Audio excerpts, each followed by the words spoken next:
हरिः ओम् श्रीगुरुभ्यो नमः. These slokas are recorded by separating the stanza word by word for easy learning. Please share your feedback in the comment. Kindly subscribe and share with others. Om Namo Bhagavate Vasudevaya. Om Namo Narayanaya. Dasakam 57 of Narayaniyam describes the killing of the demon Pralambasura by Krishna's brotherly companion Balarama. The significance of Dasaka 57 is Krishna's divine wisdom. He allows Pralambasura to enter the game but ensures his defeat. Balarama's strength and valor. He plays the role of a protector just like Krishna. The defeat of evil, no demon, no matter how cunning, can escape divine justice. Narayaneeyam தசகம் 57 பிரலம்பாசுரன் என்ற அசுரனை கிருஷ்ணரின் சகோதர தோழன் பலராமர் வதைத்த விதம் விவரிக்கப்படுகிறது. தசகம் 57 முக்கியத்துவம் என்னவென்றால் கிருஷ்ணரின் தெய்வீக புத்திசாலித்தனம். அவர் பிரலம்பாசுரனை விளையாட்டில் சேர அனுமதித்தாலும் அவனுடைய தோல்வியை உறுதிப்படுத்துகிறார். பலராமரின் வலிமையையும் வீரத்தையும் அவர் கிருஷ்ணரை போலவே பாதுகாவலராக செயல்படுகிறார். தீமையின் வீழ்ச்சி. எந்த அசுரனும் எவ்வளவு சூழ்ச்சிக்காரராக இருந்தாலும் தெய்வீக நீதியில் இருந்து தப்பிக்க முடியாது. Shloka 1. O Lord, you the fulfiller of wishes, one day dressed beautifully, went to the forest along with Balrama. The sons of the Gopas and the cows also surrounded you and followed you joyfully. ஓ பிரபோ, மனதின் ஆசைகளை நிறைவேற்றுபவரே, ஒரு நாள் அழகாக அலங்கரிக்கப்பட்ட உடையில் பலராமருடன் காட்டிற்கு சென்றாய். கோபர் குழந்தைகளும் மாடுகளும் உன்னை சுற்றி மகிழ்ச்சியுடன் பின்தொடர்ந்தன. ஸ்ரீமன் நாராயணியம் தசகம் 57 ஸ்லோகா 1.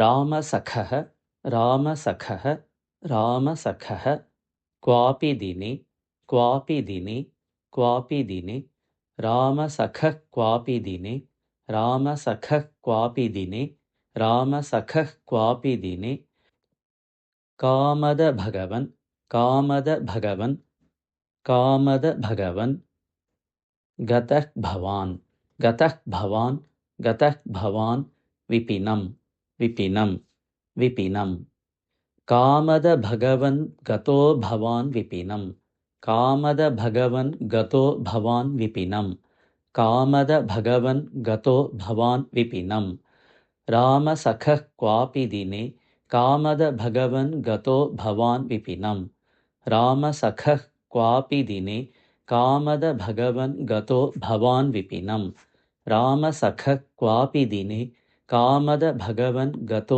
भवान् विपिनं सूनुभिः अपि सूनुभिः अपि सूनुभिरपि सूनुभिरपि सूनुभिरपि गोपानां गोपानां गोपानां सूनुभिरपि गोपानां सूनुभिरपि गोपानां सूनुभिरपि गोपानां धेनुभिः अभिसंवृतः धेनुभिः अभिसंवृतः धेनुभिरभिसंवृतो धेनुभिरभिसंवृतो धेनुभिरभिसंवृतो लसत्वेषः लसत्वेषः लसत्वेषः धेनुभिरभिसंवृतो लसत्वेषः धेनुभिरभिसंवृतो लसत्वेषः धेनुभिरभिसंवृतो लसत्वेषः सूनुभिरपि गोपानां धेनुभिरभिसंवृतो लसत्वेषः सूनुभिरपि गोपानां धेनुभिरभिसंवृतो लसत्वेषः सूनुभिरपि गोपानां धेनुभिरभिसंवृतो लसत्वेषः रामसखः क्वापि दिने कामद भगवन् गतो भवान् विपिनं सूनुभिरपि गोपानां धेनुभिरभिसंवृतो लसत्वेषः रामसखः क्वापि दिने कामद भगवन् गतो भवान् विपिनं सूनुभिरपि गोपानां धेनुभिरभिसंवृतो लसत्वेषः रामसखः क्वापि दिने कामदभगवन् गतो भवान् विपिनं सूनुभिरपि गोपानां धेनुभिरभिसंवृतो लसत्वेषः रामसखः क्वापि दिने कामदभगवन् गतो भवान् विपिनं सूनुभिरपि गोपानां